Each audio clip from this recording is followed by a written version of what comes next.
রাজনৈতিক দলগুলো যেভাবে সংস্কার ও বিচারের বিরুদ্ধে বেফাঁস মন্তব্য করতেছে, এখন ডক্টর ইউনূসের উচিত আওয়ামী লীগকে ক্ষমতায় বসিয়ে চলে যাওয়া।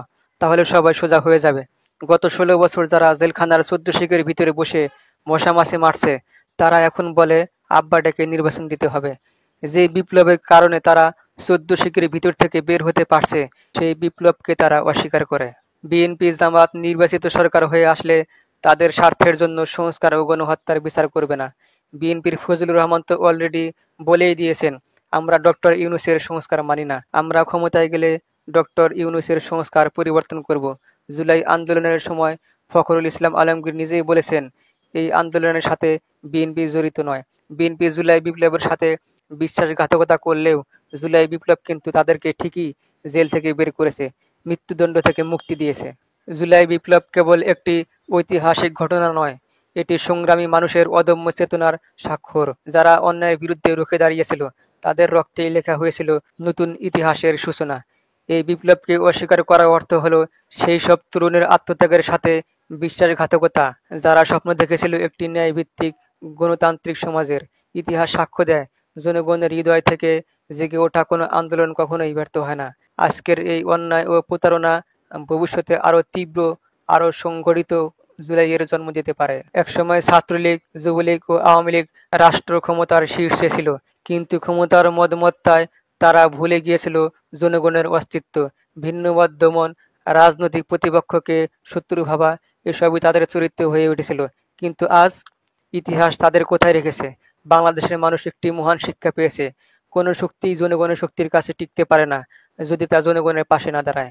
আপনার হাতে যতই অস্ত্র, সেনাবাহিনী বা প্রশাসনিক ক্ষমতা থাকুক না কেন, জনগণের সমর্থন না থাকলে সেই ক্ষমতা ধূলিসাৎ হতে সময় লাগে না। হুমকি, ভয় ও দমন নিপীড়নের দিন শেষ। জুলাইয়ের সেই সংকটময় মুহূর্তে আমাদের চোখে আঙ্গুল দিয়ে দেখিয়ে দিয়েছে, ক্ষমতা ক্ষণস্থায়ী, আর জনবিচ্ছিন্ন ক্ষমতা নিজেই নিজের পতন ডেকে আনে। যারা মনে করেন এ পতন শুধু একজনের, আমাদের হবে না, তারা ইতিহাসের পাঠ বুঝতে ব্যর্থ। আজ যিনি গেছেন, কাল আপনি যেতে পারেন। ক্ষমতার লোভে যারা আগামী দিনের শাসক হওয়ার স্বপ্ন দেখছেন, তাদের পথ হবে অত্যন্ত বিপজ্জনক।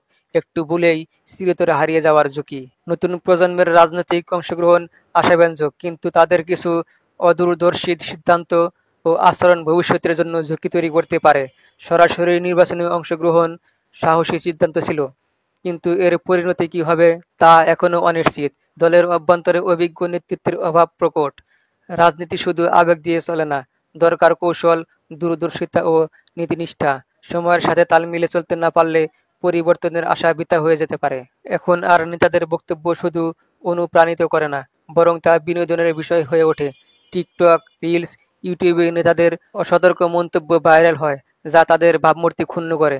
নেতাদের প্রতি অনুরোধ, জনগণের প্রতিক্রিয়া দেখুন, শিখুন এবং নিজেকে সংশোধন করুন। ডক্টর ইউনূস ও নির্বাচন কর্তৃপক্ষের প্রতি অনুরোধ, সুষ্ঠু, নিরপেক্ষ ও সময় নিয়ে নির্বাচনের ব্যবস্থা করুন। জনগণ পরিবর্তন চায়, আর যারা বিশাল বাজেটে প্রচারণা চালাচ্ছেন তারা সতর্ক হন। জনগণ এখন সচেতন, তারা জানে কে তাদের পক্ষে আর কে শুধু ক্ষমতার লোভে রাজনীতি করে। আজকের যুগের প্রতিটি মানুষই সাংবাদিক, প্রতিটি মোবাইল ফোনই একটি মিডিয়া হাউস। দমন নিপীড়নের দিন ফুরিয়েছে। সততা ছাড়া কোনো পথই টেকসই নয়। অসততা একদিন ধরা পড়বেই, আর সত্যের পথে থাকা মানুষই ইতিহাসে স্মরণীয় হয়ে থাকবে। ক্ষমতা আসে যায়, কিন্তু জনগণের আস্থাই হলো স্থায়ী শক্তির উৎস। যারা জনগণের সাথে থাকবেন, তারাই ইতিহাসের বিজয়ী হবেন।